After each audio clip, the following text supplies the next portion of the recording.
The road stretched endlessly ahead, slick from a recent drizzle, glistening under the fading orange light.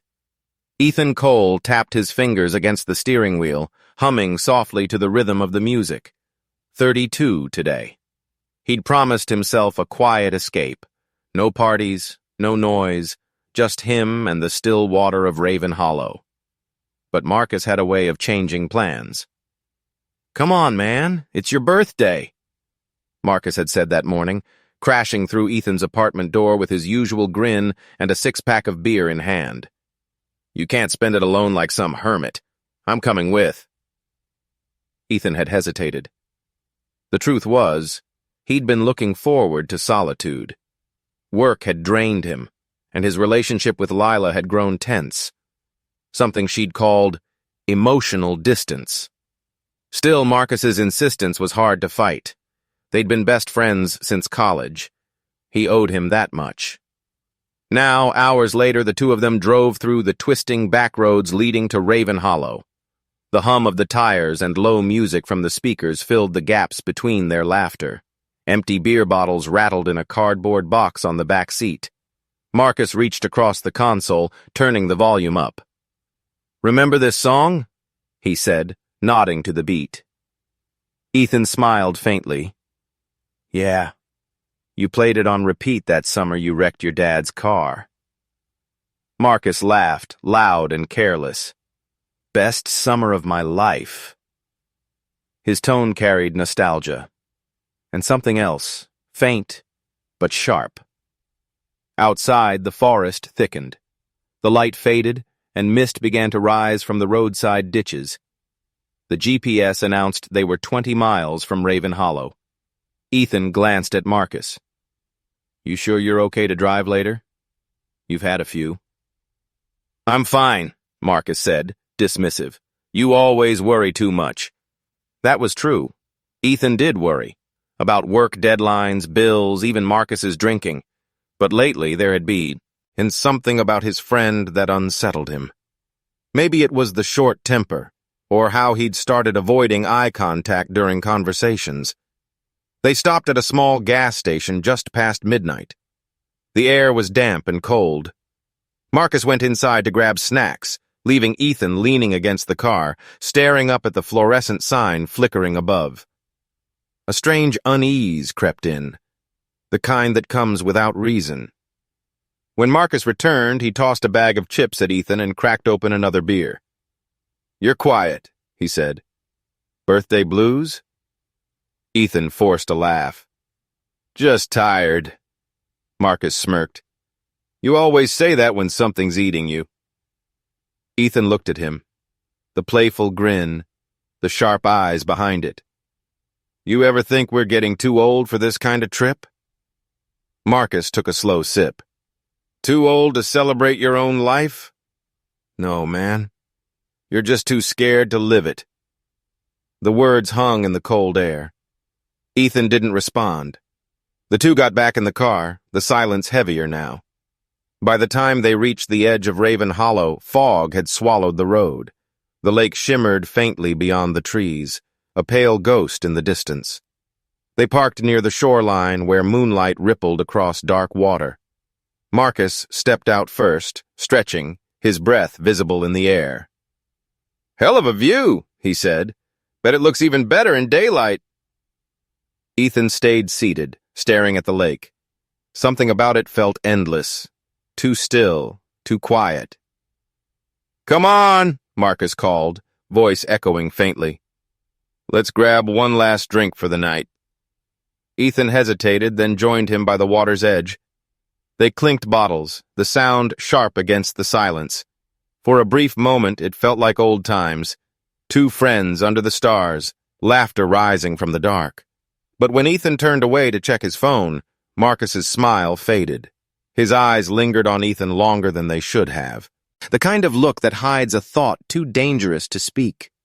The waves lapped gently against the shore, the night swallowing every sound. By dawn, the car would return down the same winding road, only one man behind the wheel.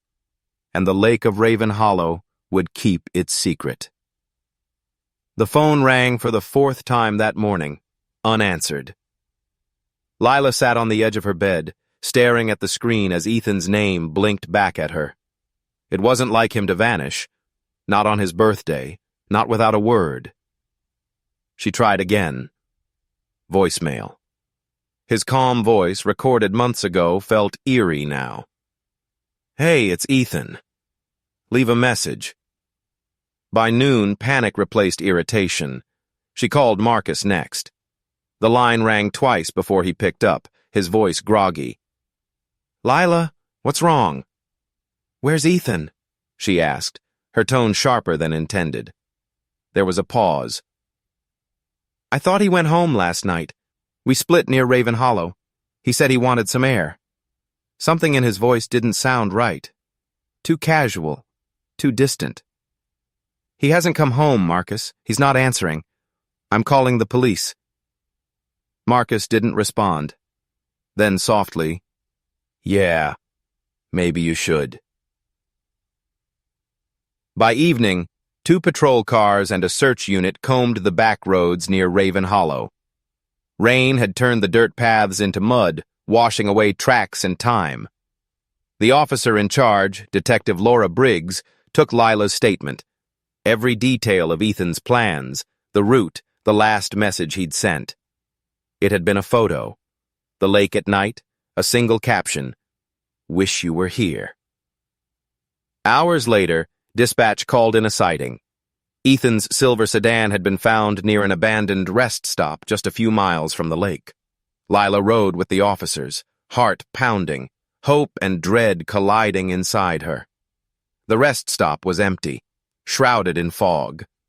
A single car sat under a flickering lamp, Ethan's, and in the driver's seat, slumped against the window, was Marcus Hale. "Sir, step out of the vehicle," an officer ordered, rapping on the glass. Marcus stirred, blinking against the flashlight. H's glare, his clothes were rumpled, his eyes bloodshot. "What's going on?" "Where's Ethan Cole?" Briggs asked. Marcus rubbed his face. He went for a walk early this morning, by the lake. I waited, but he never came back." "Why didn't you call the police?" "I thought he'd show up." His voice cracked just enough to sound believable. "We had a few drinks, talked about old times. He said he needed space. You know Ethan. Always overthinking things." Briggs exchanged a glance with her partner. Something didn't fit. When they opened the car door, the scent hit immediately. A faint, sterile chemical tang beneath the stale beer and damp upholstery. Bleach. Subtle but undeniable. Briggs leaned in, scanning the seats. "Did you clean something in here, Mr. Hale?" Marcus frowned. "No. Why would I?" Lila stood behind the police tape, trembling. Her eyes locked on Marcus. The friend who'd promised to take care of Ethan. To make sure he actually relaxed. Now he looked nothing like a friend. An officer bagged a half-empty bleach bottle from the trunk. Marcus's explanation was weak, fragmented. Something about spilled beer, about wanting to wipe it down. Briggs didn't buy it. As they led Marcus to the patrol car for further questioning, Lila's phone buzzed in her hand. A message from Ethan's number. It was a single word. "Help!" Her knees nearly gave out as the car door slammed shut behind Marcus. The first crack in their perfect friendship had become a fracture, one that would only widen when the search began at Raven Hollow. The interrogation room was cold, deliberately so. Detective Briggs watched Marcus through the glass, her arms folded. He sat still, elbows on the table, eyes fixed on his clasped hands. A paper cup of coffee steamed untouched before him. He looked tired, but not broken. Calm, unnaturally calm. When Briggs entered, the air shifted. She took a seat opposite him, placing a recorder between them. "Marcus Hale, we just need to understand what happened on that trip," she said. "Start from the beginning." Marcus nodded slowly, exhaling. Ethan wanted to clear his head. He's been off lately, stressed, drinking a lot more than usual. I thought going to Raven Hollow would help him. He paused, eyes glancing at the recorder. But I was wrong. In Marcus's version, the night had begun like any other. Music, laughter, friendly teasing. He wasn't himself, Marcus continued. He kept bringing up work, that new promotion, said he didn't deserve it, that people hated him for it. Briggs scribbled a note. Did you hate him for it? Marcus gave a small laugh. No, he was my best friend. I was happy for him.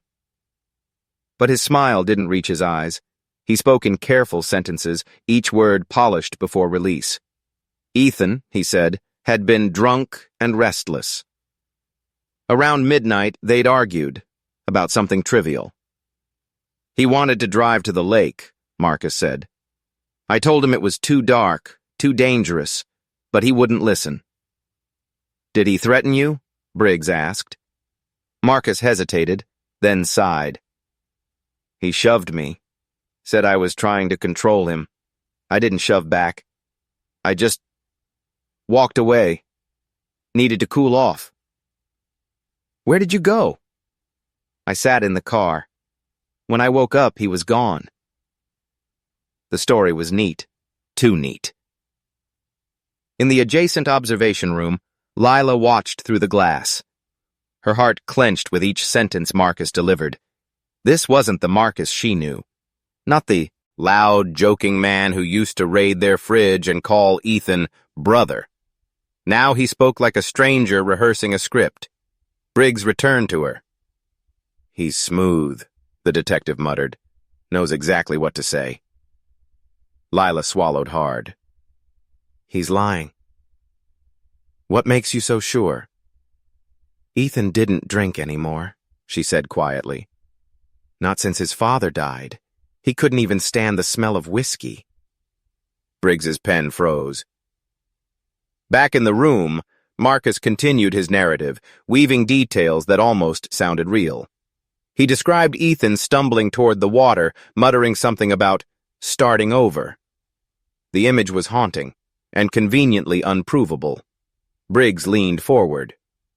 You said Ethan was drunk, but the convenience store clerk who saw you both said Ethan was the one driving. He didn't look intoxicated. Marcus blinked, then recovered. Maybe he sobered up a bit. I don't know. It all happened so fast. Her eyes narrowed. Did you two argue about money? That made him flinch, just slightly. No. Why would we? Briggs didn't answer. The background check had already shown Marcus was drowning in gambling debts. Ethan, on the other hand, had just received a bonus large enough to buy a new car. The silence stretched. Marcus finally said, almost defensively, You think I hurt him, don't you? Briggs didn't blink. I think you're leaving something out. He looked away, the mask slipping for half a second, guilt flickering behind his composure. I told you everything, he muttered.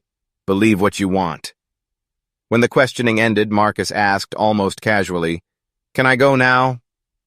Briggs nodded to the officer. For now. As he stood, the recorder clicked off, freezing his story in time. But in that still moment, his calm cracked just enough for the camera to catch the truth. A fleeting smile, quick and wrong. In the next room, Lila whispered to herself, He's hiding something. I can feel it. Briggs agreed silently. Because in Marcus Hale's story, there were no mistakes, only omissions. And soon, the lake would reveal what he left unsaid. Morning mist rolled across Raven Hollow like smoke from a hidden fire. The water was eerily still, too calm for what everyone now suspected lay beneath. Detective Briggs stood at the shoreline, hands in her coat pockets, watching as divers prepared to enter the lake. The soft hum of motors and radio chatter broke the silence. Behind the police tape, Lila watched with red-rimmed eyes. She hadn't slept since the call. The photo of Ethan, smiling, carefree, trembled in her hands. The last time she'd spoken to him, he'd promised he'd finally take a break. Now she was praying he was still alive to keep that promise. Briggs turned toward her. We'll start with the area near the dock, she said gently. If he walked out that night, we'll find something. Lila nodded, unable to speak. Her gaze drifted toward the dock itself, half-rotted, boards warped from years of storms. Seagulls rested silently along the rail, as if waiting for something to rise from the depths. Hours passed. The search team waded through mud and reeds, their bright vests the only color in the gray morning. One of the divers surfaced suddenly, waving toward the shore. "Detective, we've got something!" Lila's breath caught. Briggs jogged down the bank as the diver lifted a plastic evidence bag from the water. Inside, a torn strip of dark fabric. Briggs examined it under the light. The fabric was thick, frayed at one end, smeared faintly with what looked like dried blood. "Looks like a jacket sleeve," she said quietly. Lila's voice cracked as she stepped closer. "That's his. I bought him that jacket last winter." Her hand covered her mouth as tears welled up.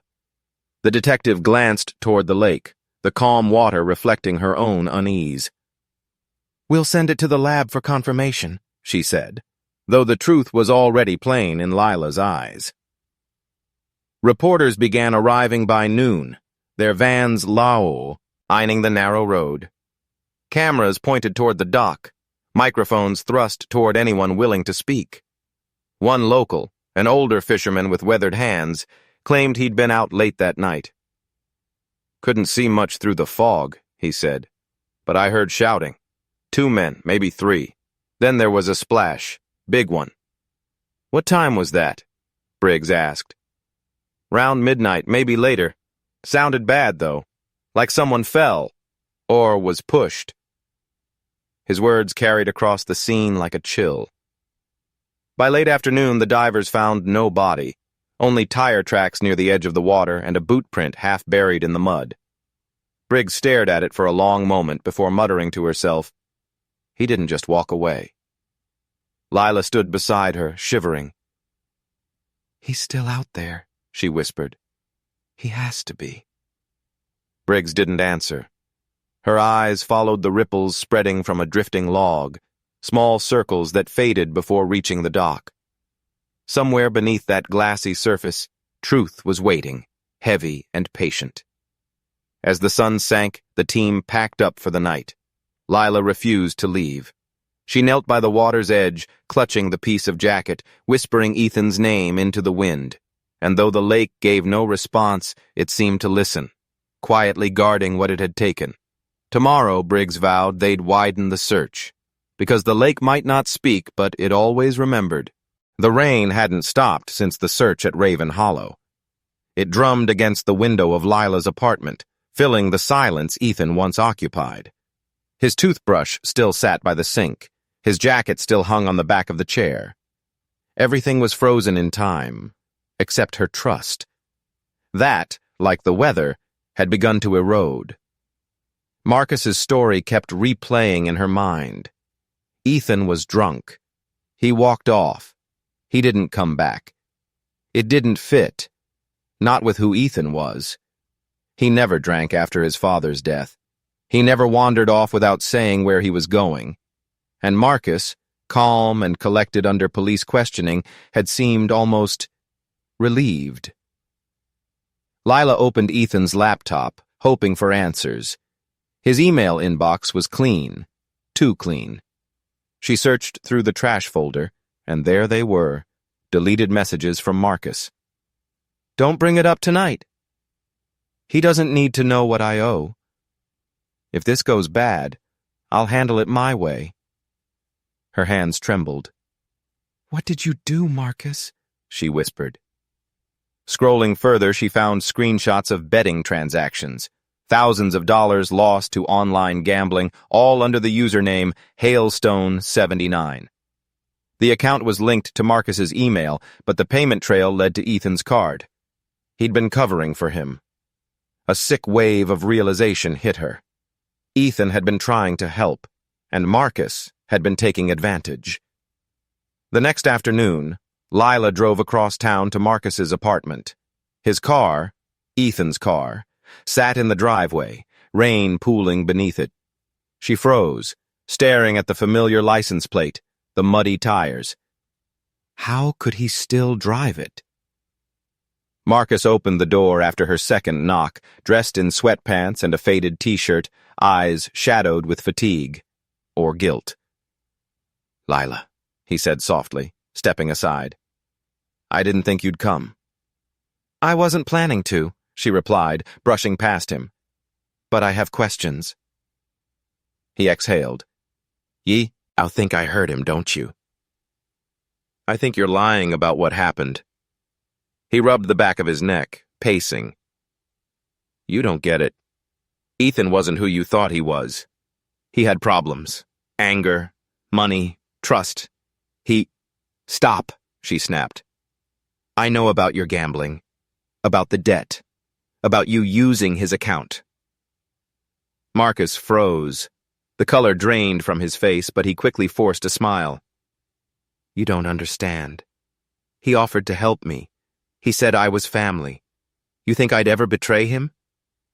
"You already did," Lila said quietly. "And now he's gone." He turned toward her, eyes wide, and for a moment, his mask slipped.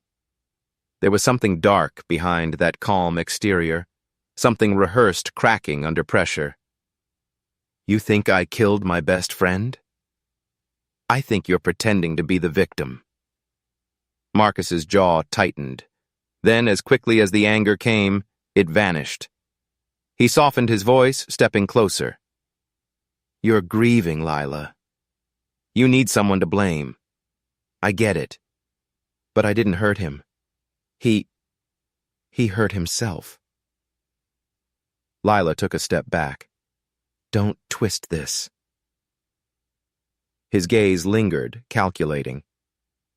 "You always thought Ethan was perfect. But you didn't know the real him. He could be cruel." Her throat tightened. The manipulation in his tone felt suffocating. Calm words built like traps. She realized this wasn't a conversation. It was a performance. She turned toward the door, but his voice followed. "You shouldn't dig too deep," he said softly. "You might not like what you find." Outside, the rain had stopped. The air was thick with the smell of wet earth and something else. Fear. Lila walked quickly to her car, heart pounding. As she started the engine, she glanced in the rearview mirror. Marcus stood in the doorway, watching her leave. For the first time, she wasn't sure if he was warning her or threatening her. Tomorrow, she decided, she'd go to the police with what she found. But before she could, they would find something first. Something that would change everything.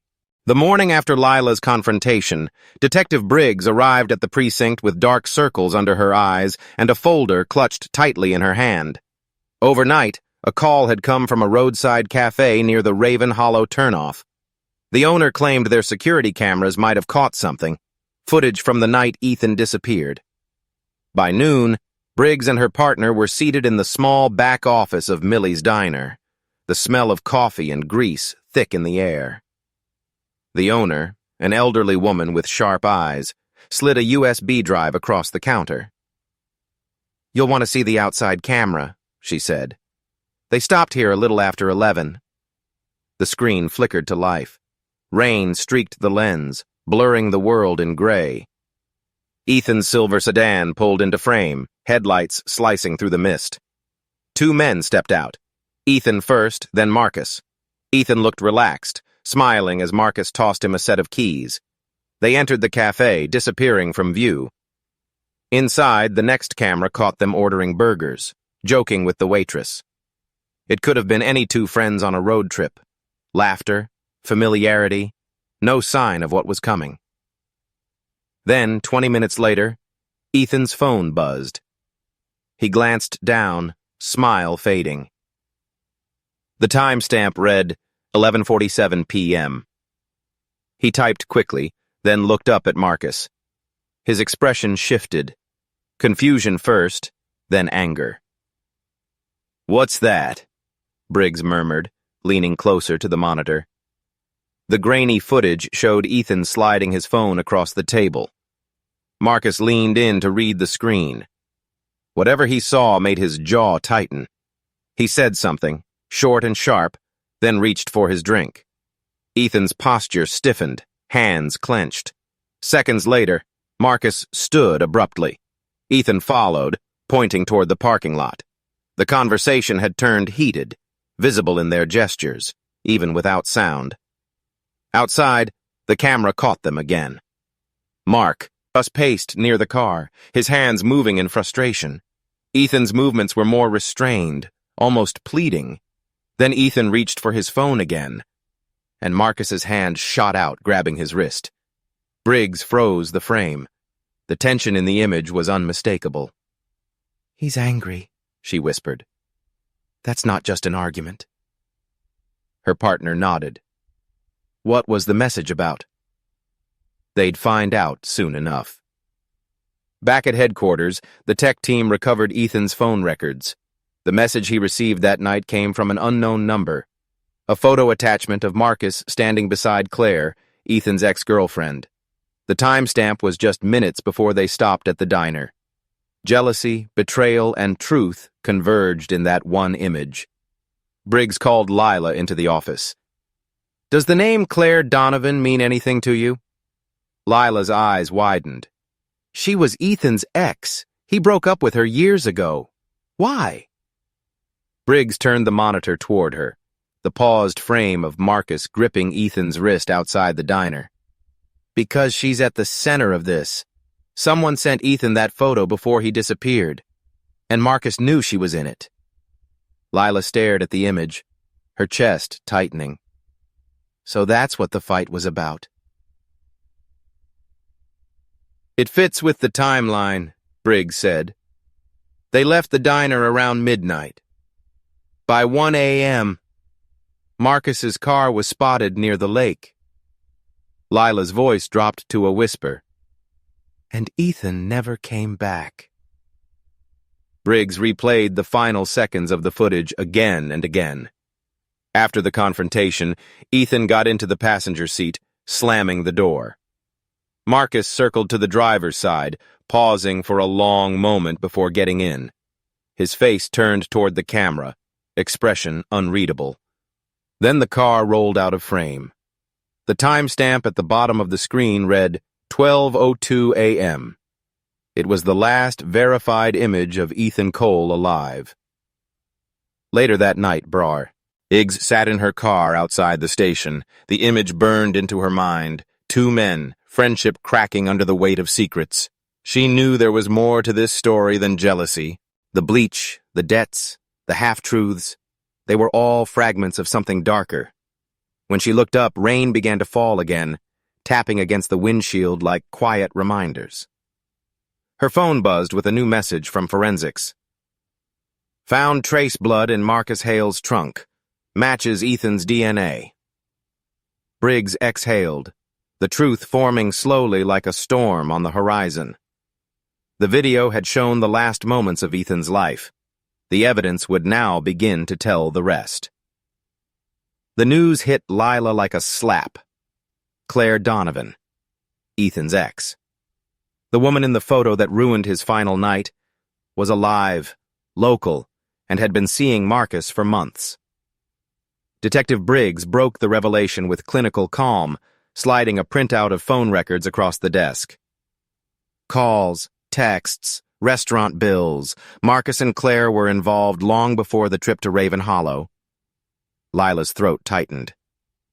"So, Ethan saw that picture and realized?" "Looks that way," Briggs replied. "And Claire just agreed to talk." The meeting took place at a quiet cafe on the outskirts of town, the kind of place where gossip never dies. Claire arrived late, tall, composed, her beauty dulled by guilt. She sat opposite Lila, clutching a mug she never drank from. "I didn't think he'd actually hurt him," she said softly. "Marcus?" Lila asked. Claire nodded. "He wasn't always like that. When we started seeing each other, he was charming. Funny. He said Ethan was his best friend. that they told each other everything. I thought it was strange, how often he mentioned him. Her eyes flicked down to the table. But over time, it changed. Every story became a comparison. Ethan had the better job, the better car, the better girlfriend. Marcus laughed it off, but you could hear it, the resentment underneath. Lila said nothing. She just listened, the weight of betrayal pressing harder with each word. Claire continued. He'd say things like, Ethan doesn't deserve what he gets. He's just lucky. I didn't realize how deep it ran. He'd drink, get angry, and start talking about how Ethan looked down on him. Briggs leaned in. Did Ethan ever know about your relationship? Claire hesitated. He found out that night. I never meant for it to happen that way. Marcus told me they were going on a trip for his birthday. I didn't even know where. Then, hours later, I got this call from Marcus, his voice shaking. He said Ethan was gone. Gone how? Briggs asked.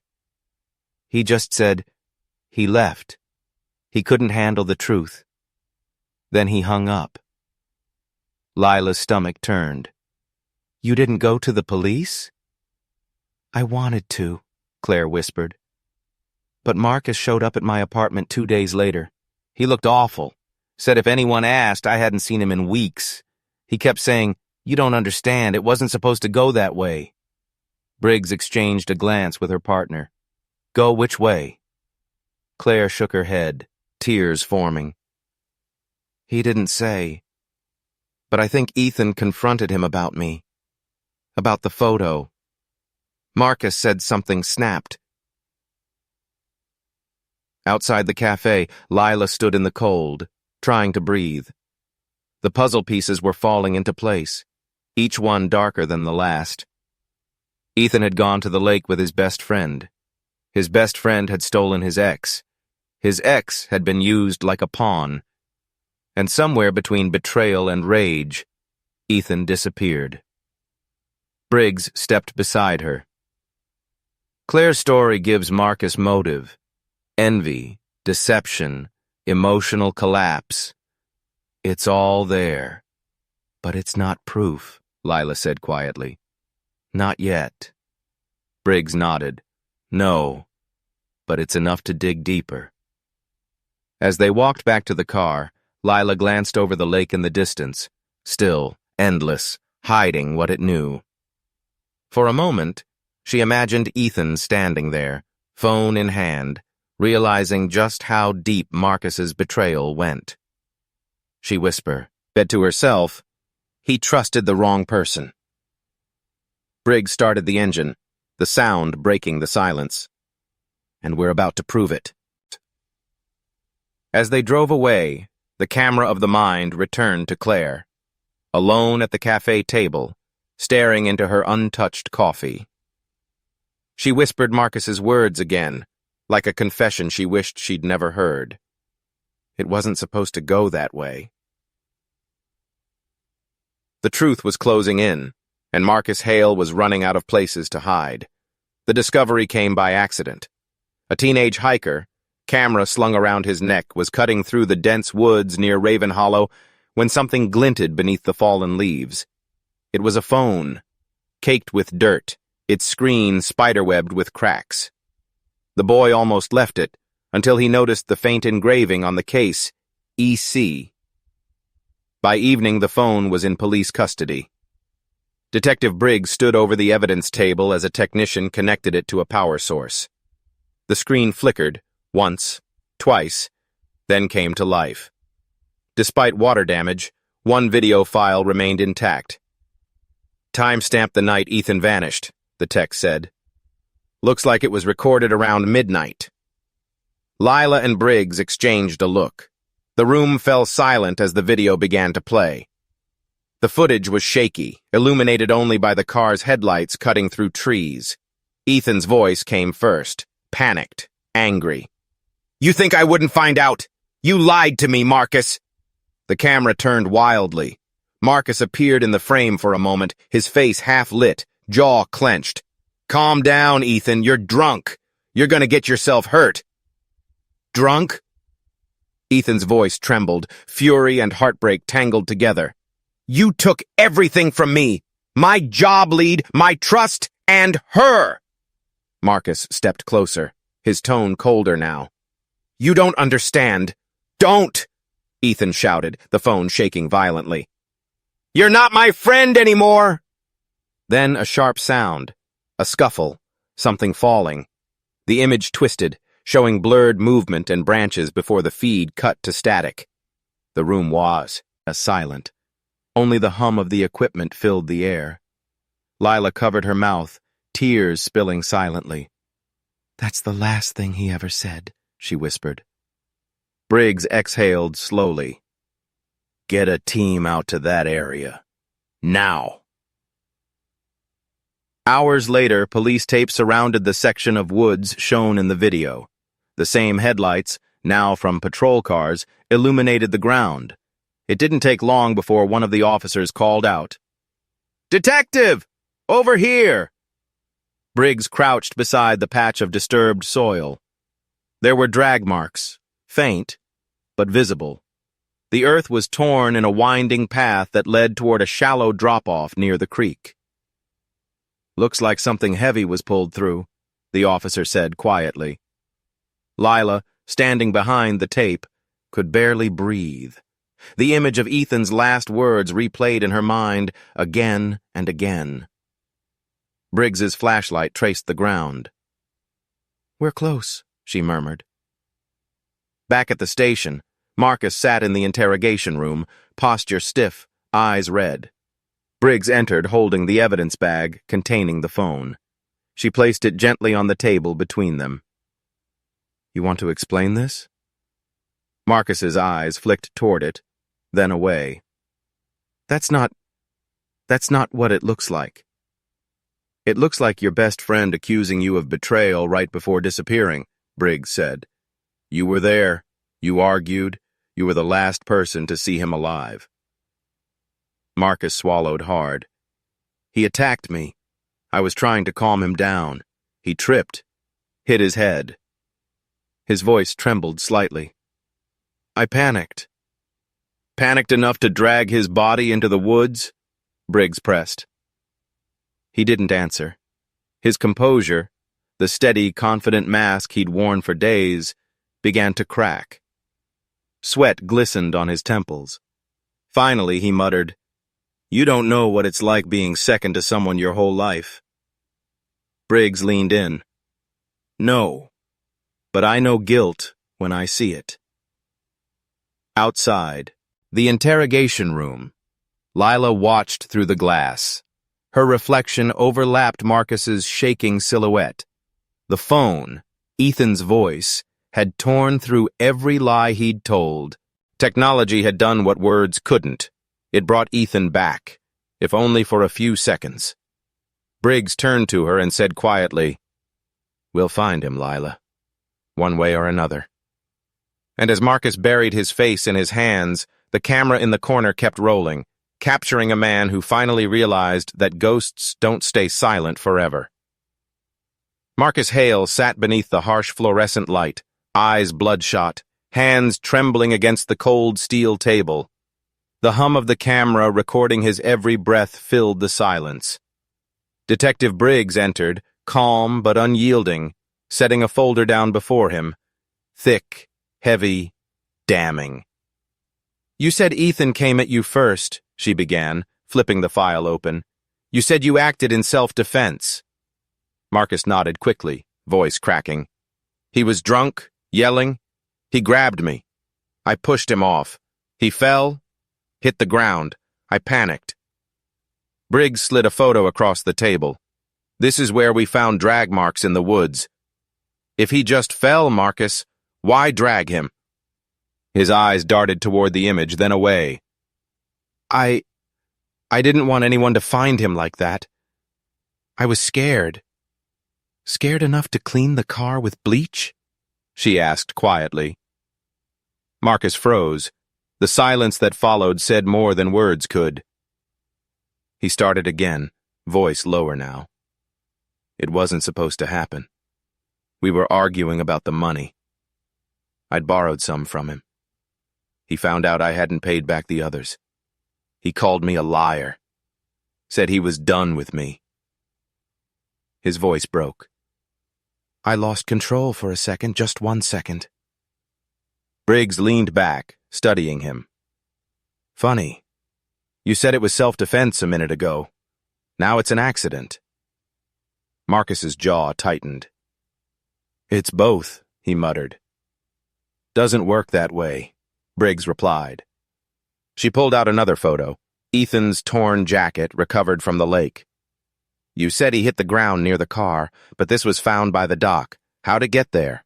Marcus rubbed his face, mumbling, I don't know, maybe the wind, maybe animals. Stop. Briggs's voice cut through the room. You're telling 3 different stories. Which one's true? He slammed his fist on the table. I told you what happened. The outburst echoed. Then came the shaking, subtle at first, then uncontrollable. Marcus buried his face in his hands, breath uneven. You don't understand. He wouldn't stop shouting. Said he'd ruin me. Said everyone would know what I did. Briggs waited. What did you do, Marcus? He looked up slowly, eyes glassy. I pushed him. He fell. That's all. Her gaze didn't waver. And then... silence. Outside the room, Lila watched through the one-way mirror. Every lie sounded thinner now, stretched to breaking. She could see it, the guilt crawling beneath Marcus's calm exterior. Detective Briggs's partner, Detective Voss, stepped beside her. He's circling the truth, but he's not ready to face it. Lila's hands clenched. He killed him. Voss's voice was low. We don't have the body yet. But we will, she whispered. And when we do, I want to look him in the eyes when he's proven wrong. Inside, Marcus sat motionless. The camera's red light blinked steadily, recording every twitch, every lie. For a moment, his reflection in the one-way glass stared back, hollow, uncertain. Was he convincing them or himself? Even he wasn't sure anymore. Briggs closed the folder and stood. We'll continue this tomorrow. Maybe by then you'll remember what really happened. As she left, Marcus whispered to the empty room, I didn't mean to. But the words died before they reached the air. Because deep down, he no longer knew what was truth, and what was the story he'd rehearsed too many times.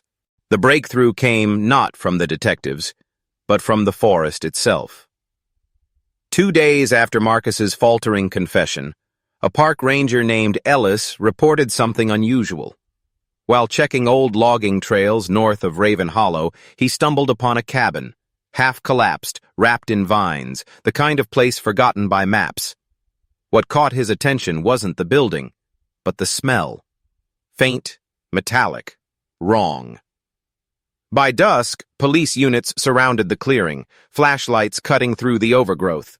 Detective Briggs led the entry team, her voice steady through the radio. Proceed with caution. Cabin looks unstable. The door creaked open with a groan. Dust and decay filled the air. Inside, the first beam of light swept across a small wooden table and froze. A brown leather wallet lay open, damp from rot but unmistakable. Inside, the driver's license bore the name Ethan Cole. Briggs exhaled, slow and heavy. We've got him here, she said quietly. The search grew more meticulous. Every corner of the cabin revealed something new. A shattered glass, footprints in dried mud, and in one corner, a length of rope darkened with reddish stains. The forensics team whispered to one another as samples were bagged and labeled. Then, one of the technicians called out from the far wall, Detective, you'll want to see this. Briggs crossed over. Propped beside a rusted oil stove was a red fuel canister. It looked almost new, out of place amid the ruin. The tech lifted it with gloved hands, shining a UV light along the handle. Smudged fingerprints glowed faintly under the beam. "Get those printed," Briggs said. An hour later, the results came through the mobile unit. The match was immediate. Marcus Hale. Lila arrived at the scene soon after, escorted past the tape. Her expression was blank, her eyes hollow from nights without sleep. When she saw Ethan's wallet-sealed eye and plastic, her legs nearly gave out. "He was here," she whispered. "He made it this far." Briggs steadied her. "We think he did, but the scene suggests Marcus came back, maybe to destroy evidence." "Or finish something," Lila said bitterly. The detective didn't argue. By morning, the crime lab confirmed what everyone feared. The blood on the rope was a DNA match for Ethan Cole. There was also trace residue of gasoline in the dirt near the stove, as if someone had planned to burn the place down, but never got the chance. Briggs stood in the cabin doorway, watching the evidence team photograph every inch. The early sunlight bled through broken boards, striping the floor with gold and shadow. "This wasn't panic," she said quietly to her partner. "He cleaned the car. He hid the body, and he came back to cover his tracks. That's not self-defense. That's premeditated." Her partner nodded grimly. "So what stopped him from torching it?" Briggs looked out toward the trees. Endless, dark, whispering. "Something or someone." That night, she returned to the station where Marcus sat alone in his cell. She carried a single photograph, the fuel canister marked with his fingerprints. "Funny thing," she said, sliding it through the slot. "You said it was an accident, but accidents don't involve gasoline and rope." Marcus stared at the image, jaw tightening. His eyes flicked up, anger surfacing for the first time. "You think you know everything," he said quietly. "You don't know what he did to me." Briggs met his gaze. "Maybe not. But I know what you did to him." She turned to leave. "And now we have proof." Marcus's hands clenched around the photo, knuckles white. The walls of the cell seemed to close in, the truth pressing from all sides. He whispered to himself, voice shaking. "I just wanted him to stop." But the forest had already spoken, and what it revealed would soon bury every lie he'd told. The reconstruction began at sunset. The lake, once a mirror of calm denial, now reflected the harsh beams of police floodlights. For weeks, the story had existed in fragments. Lies, half-truths, and ghostly recordings. But tonight, Detective Briggs would stitch them into one final sequence. Lila stood at the shoreline, arms wrapped around herself, the October wind lifting strands of her hair. She had asked to be there, to see it, to understand what really happened to Ethan. "Start from the beginning," Briggs ordered. A uniformed officer stepped forward, reading from the evidence log. On the evening of March 12th, Ethan Cole and Marcus Hale left the roadside cafe at approximately 11:42 p.m. They were last seen heading toward the lake cabin. Briggs gestured toward the reconstructed scene.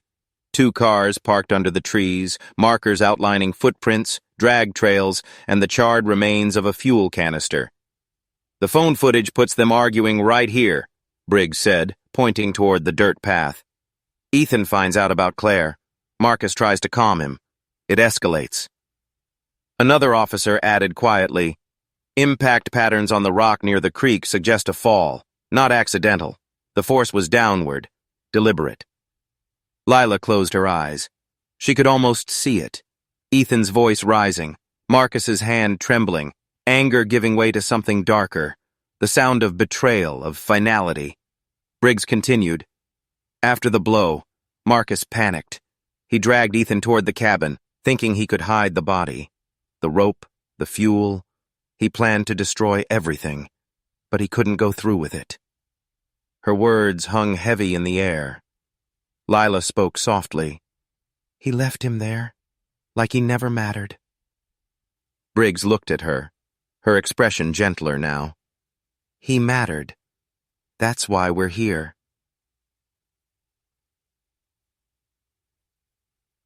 A small group of locals had gathered by the water, watching in respectful silence.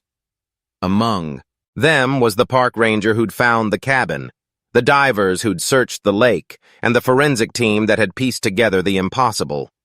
On a small table near the dock sat a single candle. Lila approached it slowly, her hands trembling. It was his birthday, she whispered. He just wanted a quiet weekend. No parties, no noise. She struck the match, the tiny flame flickering to life.